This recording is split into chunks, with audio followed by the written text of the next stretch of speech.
What's up, tribe? How you guys doing? Welcome back to another episode of Retro Review. We got The Wire Season 1, Episode 5. Now, let me tell you something. Worst feeling in the world when you were doing these reviews is that you do a whole review and then something happens to the actual review. I did this review 2 days ago.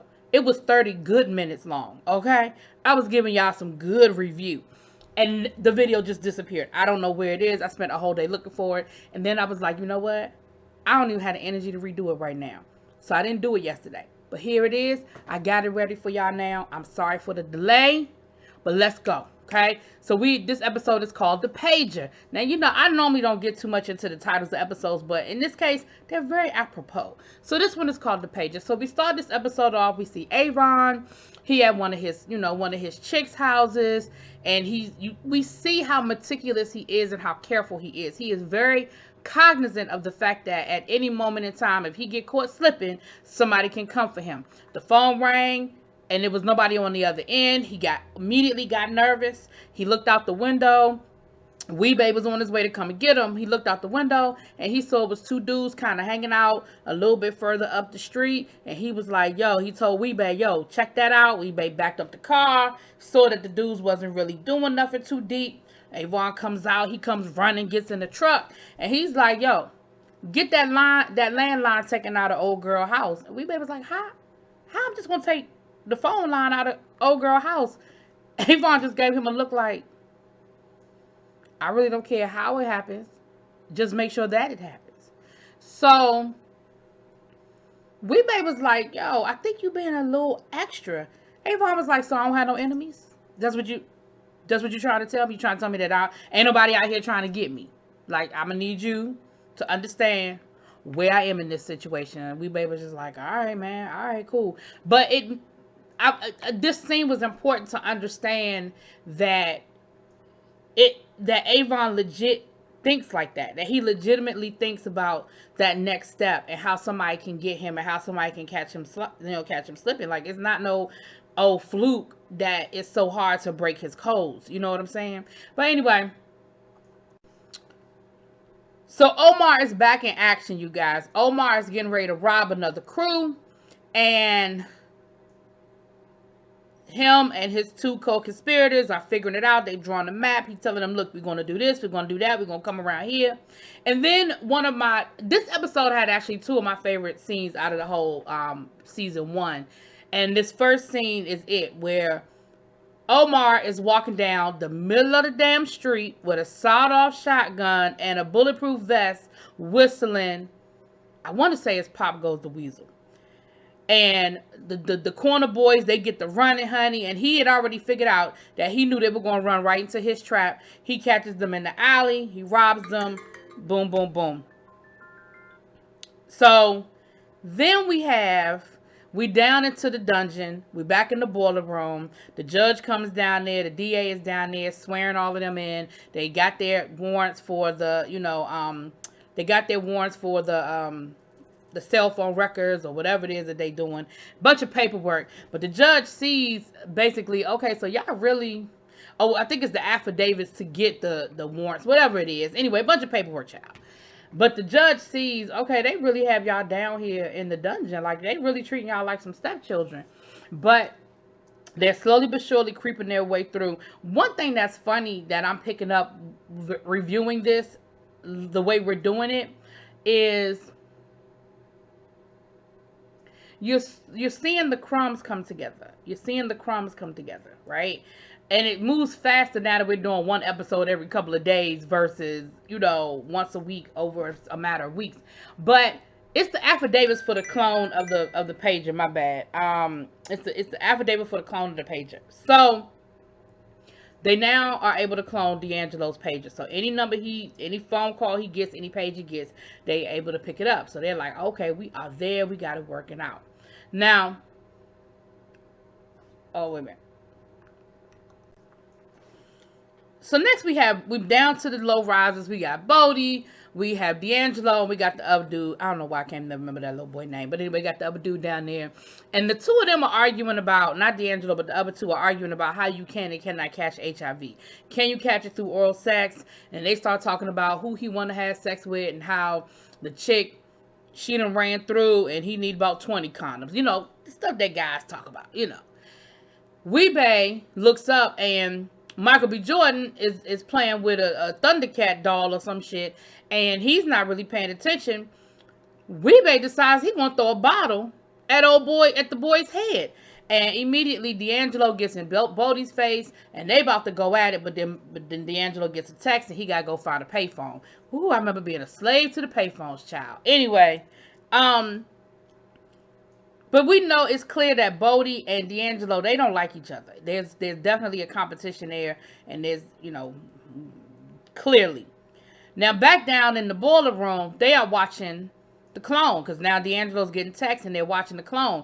Now they figured out part of the code, but they realize that Barksdale's crew is definitely using a code that they ain't figured out.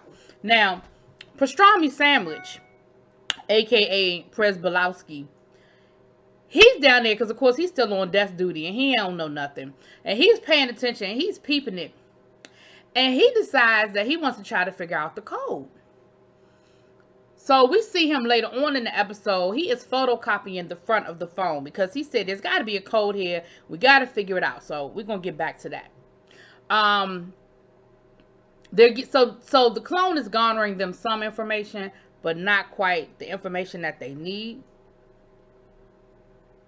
In the meantime and in between time, Bubs has found the white van. He tips Kima off, and now they're sitting on the white van waiting for Omar. Now, they end up doing this for a large part of the episode.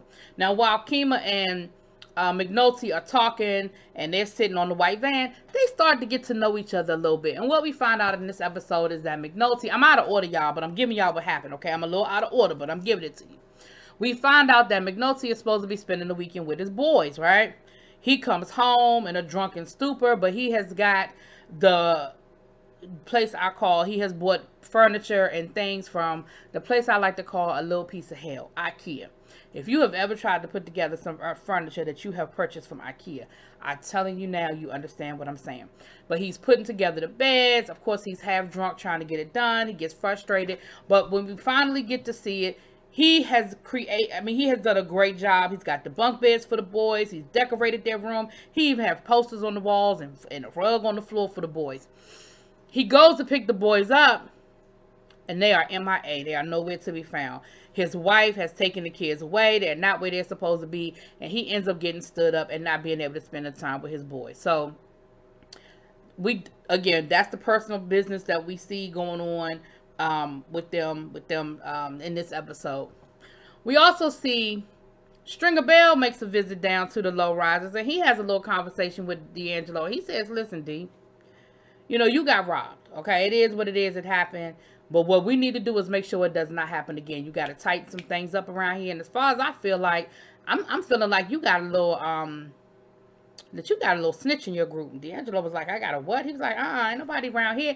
He said, some ain't kosher. He said they knew way too much information. They knew when to pick it up and all that. Now, a part of my memory is telling me some things, but then there's another part of my memory that don't remember everything. So I'm gonna keep it to myself till I see it unfold. He says, now listen, I'm gonna tell you what. He said tomorrow's supposed to be payday. He said, I'm gonna tell you what, don't pay him. Let's see what really goes down when they don't get paid. Let them know that you're serious. And you know, the package got stolen, the money funny. D'Angelo was like, you can't not pay people like they work. They expect to get paid. Stringer Bell was like, and what they gonna do? Who they gonna complain to? What, they gonna go get a regular job? He said, nah, they be all right. And so D'Angelo's like, all right, you know, now one thing we understand about Stringer Bell is that he does everything for a reason. Nothing is by accident with Stringer Bell. It is all done for a reason, and it is all in a certain precise order. So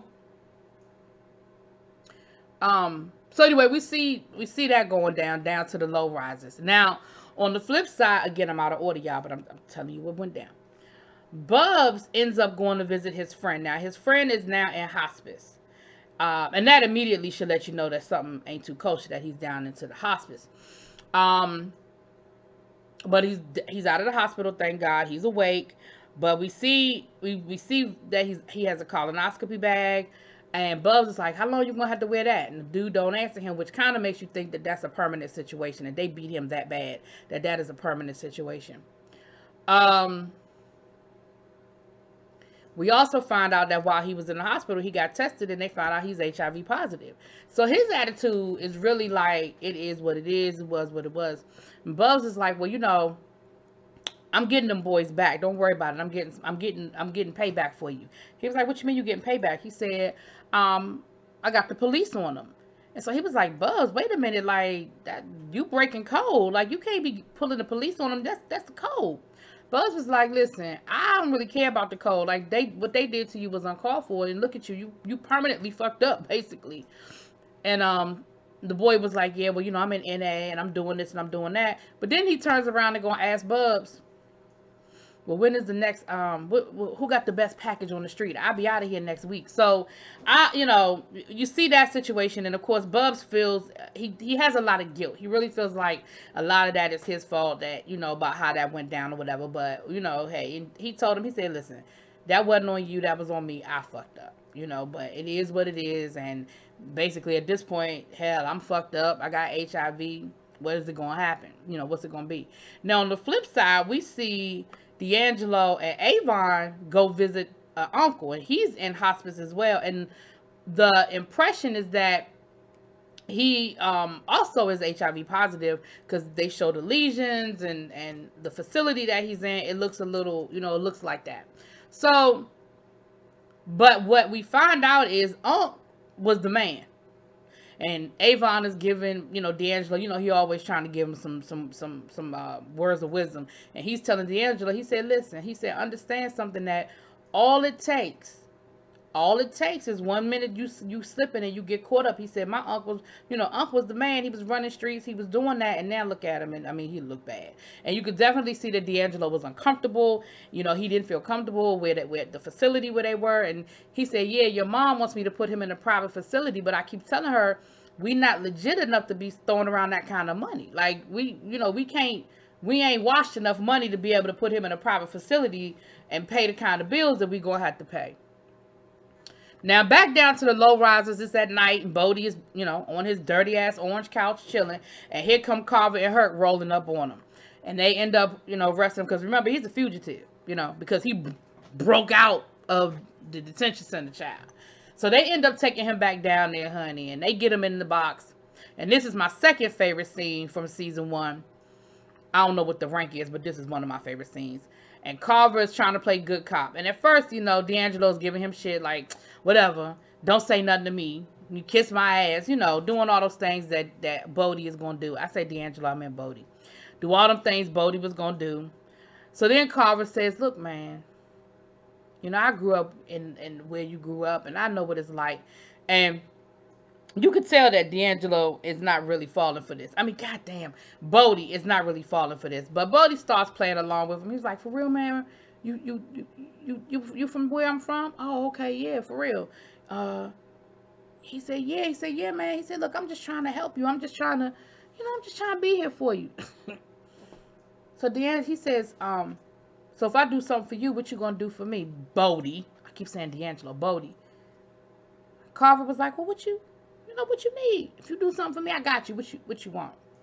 Honey, Bodie leans over and he whispers to Carver, I want you to suck my dick. That is that is one of my favorite scenes, because Carver really thought he had gotten through to Bodie. And I'm sitting here thinking, you know good and damn well Bodie ain't falling for the banana in the tailpipe. Boy, please. So, of course, they proceed to whip his ass again, because that's their only reaction when shit goes bad, is that they want to fight somebody. So, they end up whooping his ass again. But what we see later on is they missed the bus to go back. They missed the intake bus for him to go back to juvie. So, they got to wait till midnight. So, they end up having to feed him. Then they end up taking him into the playroom. They got him handcuffed to the chair while they play pool. And he cons them, convinces them into unlocking the handcuffs so he could play pool with them. And now they gambling with the boy, right? Now, this actually was building more of a relationship with him than them trying to do the good cop, bad cop in the box situation. Now, Bodie don't tell them nothing, you know, but when it's all over said and done, he does actually thank them for the sandwich. And they sort of did build sort of a rapport, okay? Now, while all of this is going on, child, D'Angelo done took his girlfriend out for a night on the town. He done took her to, real high-end posh restaurant down to wherever. And, they went through the things that people go through when you go to a restaurant that you might not have been before. Like, when they got done eating and they scraped the crumbs off the table. And when he ordered dessert, then they brought the tray around. He thought you just took it off the tray. And the guy had to tell him, no, these are just the samples. Tell me which one you want. And when they first went in, they didn't have a reservation. So the guy was like, well, do you have a reservation? D'Angelo was like, no, I didn't know I needed one. So he gave him a table, but of course it wasn't a good table. So D'Angelo was like, can I sit over there? And the guy said, oh, no. That area is for people who made a reservation. So D'Angelo just kind of says, all right then. His girlfriend immediately tells him, you didn't press hard enough. D'Angelo was like, what? She said, you didn't press hard enough. So, of course, D'Angelo's looking kind of crazy, which I kind of feel the same way. Like, I feel like if he had offered that man some money, he'd have put him in a better seat. But you know how that goes. It is what it is. So then D'Angelo is feeling self-conscious. He's like, you think they know? And his girlfriend was like, know what? I mean, you think they know where my money comes from, how I make my money? And she was like, nobody cares. She was like, we ain't the only black people in here. Nobody cares how you made your money. Like, stop worrying about what other people think about you. But you can see that D'Angelo really he's not comfortable in his role. He's trying to, do some good stuff or whatever. But he's definitely a fish out of water as far as this is concerned, right? Now, down to the precinct. Not the boiler room, but the actual precinct. We see Bunk. Bunk gets the test results back from the gun that was used in the murder that they were investigating on the last episode. The girl out to the suburbs. Come to find out, the gun is connected to 2 other murders. And they know for a fact that those 2 murders are connected to Barksdale. And so, of course, Bunk is like, well, motherfucker. That's his favorite line. Motherfucker. So, of course, the lieutenant, which I'm going to say he's the lieutenant, he's gloating. He's like, thank you. See, I did you a favor, which, of course, he didn't do them a favor. He took a guess, and it just happened to be right, child. But Bunk now has somewhere to go, and not only that, but he has a lead on old girl, the one that talked to the police the first time where her number was disconnected. He has a good number for her. So him and McNulty go to talk to old girl, and come to find out she is best friends with the lady who got murdered. And she told them all the information. Once they let her know that they knew, because she said, well, I mean, she was connected to some real dangerous men. And they said, well, who, you said in the police report that she was meeting with somebody named D. Who's D? And she was like, I don't know who D is, but he's the nephew of the guy she was dating. So they said, Avon Barksdale's nephew. And so when they dropped the name Barksdale, she knew, oh, okay, well, they kind of already know who I'm talking about. And so when she dropped the name, then when they did that, then she just opened up. And we come to find out that she had been messing with Avon for a while. They were dating. And then she didn't like the fact that he had other women. And she started getting in her feelings and threatening him. Same thing we already knew. But D'Angelo D was supposed to come over that night. And that was the last time she had talked to him. We know that she ended up getting murdered. The other thing they were able to find out from her is that Avon owns businesses. They found out about Orlando's. They found out about the fact that he owns a tow truck company. He owns a warehouse. He owns an apartment building. And so they were able to get some of that information. So now they can add that to the file. Like, okay, we know his name isn't on any of this stuff, but we know that he owns it. That it's just a front man and he owns this stuff. So we got that. We get the breadcrumbs, honey, are coming together. We making a loaf. Now down to Orlando's, we upstairs, and Avon is expanded his territory. He's talking to Stringer Bell about taking over another section of the city. Come to find out, the dude who was running that section ended up getting some federal charges, so they know it's weak, it's easy pickings. And Stringer Bell was like, well, he does still have a couple of dudes out there, a dude by the name of Scarface. D'Angelo was like, well, listen, we're going to give Scarface a choice. Either Scarface can join us and he can get on the winning team, or we can take over his territory and get fucked up. Like, it's really, those are his options, A or B. Those are his 2 options. And so they end up calling up one of their lieutenants, and they offer their lieutenant that territory. And they said, that means that basically you're going to be in charge. It's going to become your piece of the pie. You're no longer under us. You know, we're going to get points onto the package, and, you know, it's up to you to make your money. Like, you owe us regardless of what you sell. So he was like, yeah, I'm down for it, you know. So they expanded the territory. So then they string a bell, and the lieutenant, they end up leaving out, and we see Avon he's constantly looking at the monitor, because remember, Avon is paranoid as fuck. Legitimately so, but paranoid. So he's constantly looking at the monitor, but we see him loading up some trash bags. He's emptying out the safe. He's loading up trash bags with money. I mean, bundles and bundles and bundles of money. And then we end up seeing him going down the back staircase and leaving out. Again, he looking out. They got people in the alley. He's running to the car. You know, it's showing you the life of a drug dealer from the other side, you know. So McNulty's lieutenant, the fat guy, he goes to talk to the major. Major Goins, I think, Major Gnomes, Major somebody. He ends up going to talk to the major. And he tells the major, he said, listen, McNulty is a big-ass pain in my butt. But he gets the job done. Like, he definitely gets the job done. He said, I really need McNulty back. And so the major says, listen, let me tell you something. You tell McNulty that he goes down there and he makes it look good for a couple of weeks. And when this is all over, said and done, I'm going to let him come on back home. And we'll wipe the slate clean. But you let him know he got to play ball. So the major ends up having that conversation with McNulty later on in the episode. And you see, on one hand, McNulty, he's appreciative that the lieutenant wants him back. But I think he's sort of like, I kind of want to finish. Y'all know how y'all are learning who McNulty is. If you've never watched The Wire before, you're learning the character McNulty. It's like, I'm appreciative that you had the conversation, but at the same time, I kind of want to finish what I started down here. Like, I really did start this shit. Back down to the low risers, they complaining about not getting paid. And of all people, they going to Michael B. Jordan. Like, you go talk to D'Angelo and let him know, listen, we want to get paid. So, you know, Michael B. Jordan ends up talking to D'Angelo and telling him, he said, look, people are low restless, you know, they want to get their paycheck. And D'Angelo was kind of like, all right.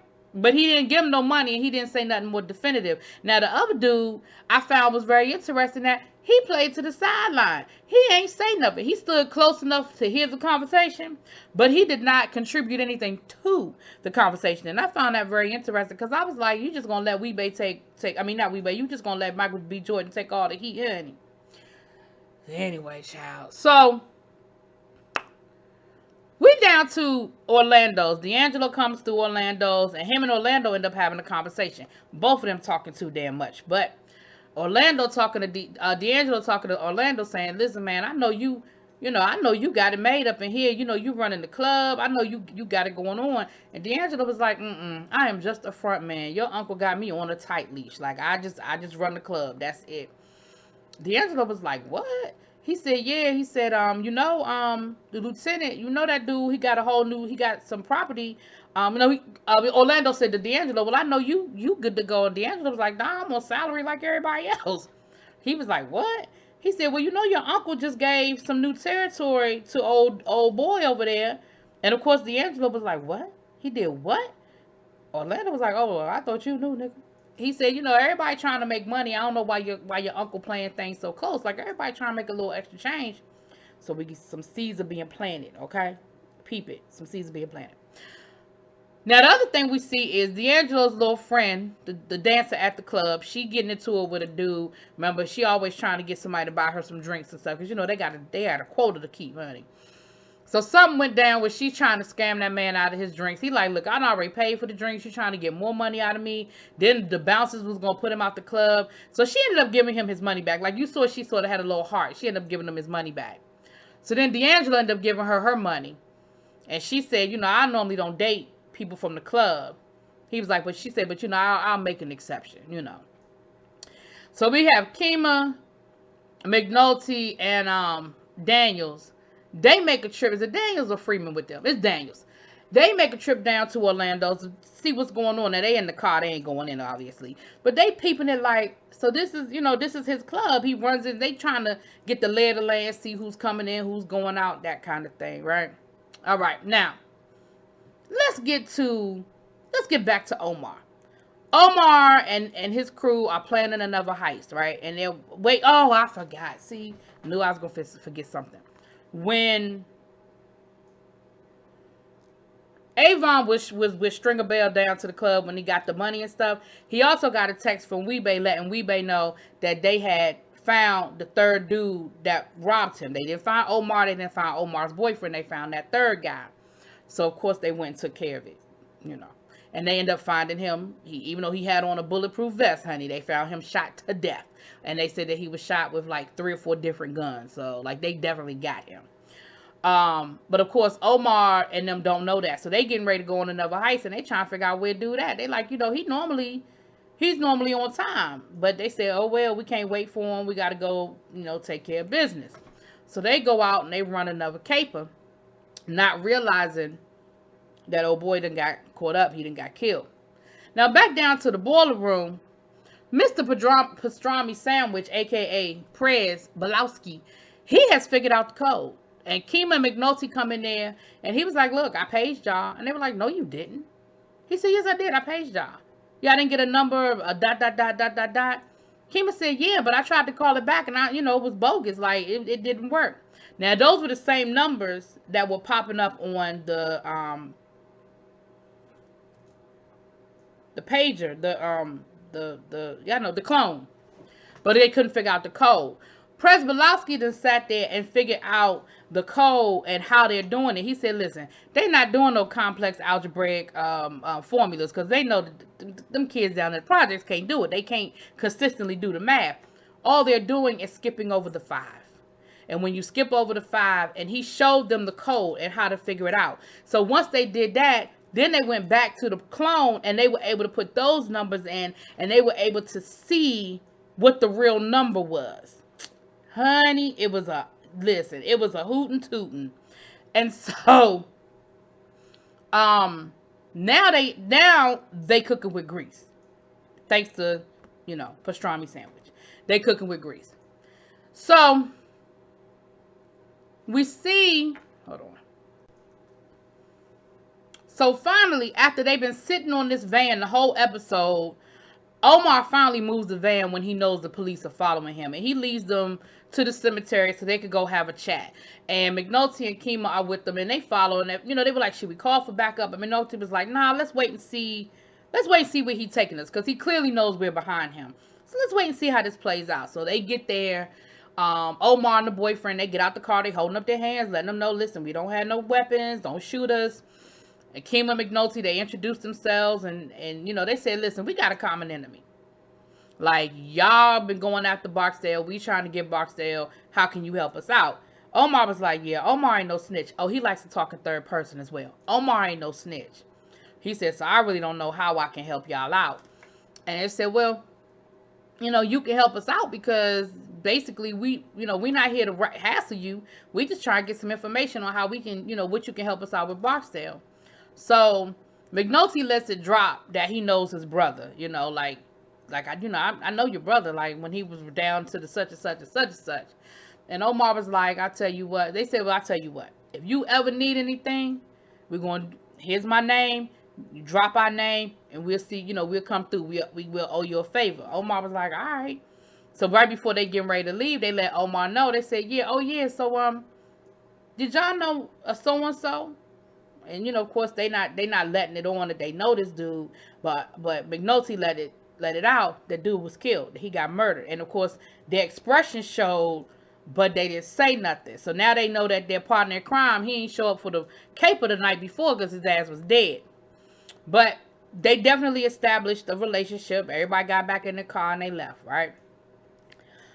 So next thing you know, we down to the end, child. We almost at the end. See, I'm back at 30 minutes. Lord have mercy. So Daniels goes to talk to, Freeman goes to talk to Daniels. And Freeman says, look, understand something. I've been on the show for 13 years. And I understand. It was politics. I screwed up. I didn't do what I was supposed to do. I'm on the shelf because of my own doing. Got that. No problem. He said, but I know you trying to move up. Like, I know you trying to move up the ladder. And it seems to me that You should have been able to get the stuff you supposed to get. He said, so let me be clear about something. I'm here to be a police officer. I'm going to do police work. And clearly, you see, I don't care about, being disciplined. But you need to really decide and make a decision because you know what you're trying to do. So they kind of had a little meeting of the minds kind of moment. And he, put Daniels on notice about his intentions. Last but not least, D'Angelo finally paid the crew. We see Michael B. Jordan and the other dude. They gone down to the spot, to the little carry-out spot to get them some food. They got the arcade going, got the video games. And while they in there, old dude sees Omar's boyfriend. He said, wait a minute, that's one of the dudes that robbed us. Michael B. Jordan said, say what? He said, yeah, that's him. He was like, you sure? He said, no, I'm definitely sure. So they go out. Michael B. Jordan pages D'Angelo. D'Angelo calls them back. They tell D'Angelo what's up. D'Angelo say, listen, don't go nowhere. I'm about to make a call. So D'Angelo, then he pages Weebay Stringer Bell. Stringer Bell calls him. Well, they were together. Stringer Bell calls him back. He tells Stringer Bell what the deal is. Now, mind you, they were sitting on Scarface. They was about to make their move on Scarface, but this took precedent because, of course, Avon got a bounty on these dudes' heads. So Stringer Bell says where they at. Tell them we on our way. D'Angelo calls Michael B. Jordan back and says, listen, don't go nowhere. They on their way. He's standing at the payphone waiting. Michael B. Jordan and the other dude standing at the payphone waiting. Stringer Bell and Weebay roll up. They were like, where he at? He right there. Got it. We're going to take care of it. Next thing you know, Stringer Bell calls D'Angelo back, lets him know it's taken care of. Now, mind you, none of these phone calls take longer than 10 to 15 seconds, right? But what's important to understand is all of this is being recorded on the clone pager back in the boiler room. Now, here's the problem. Nobody was there to see all this activity. I don't know why they weren't on a 24-hour rotation. Because everybody know that drug dealers do their work at night. They don't do no 9 to 5. I don't understand why nobody was on that. But, okay, but that's going to be a lesson learned because they're going to come in the next day and be pissed. But that's the next episode. That's another conversation, child. So, anyway, with all of that being said, that is your episode. That is what happened. I'm sorry it's late. I guess it's technically not late since it's a retro review. But anyway, it is what it is. It was what it was. Y'all let me know what y'all think. Peace.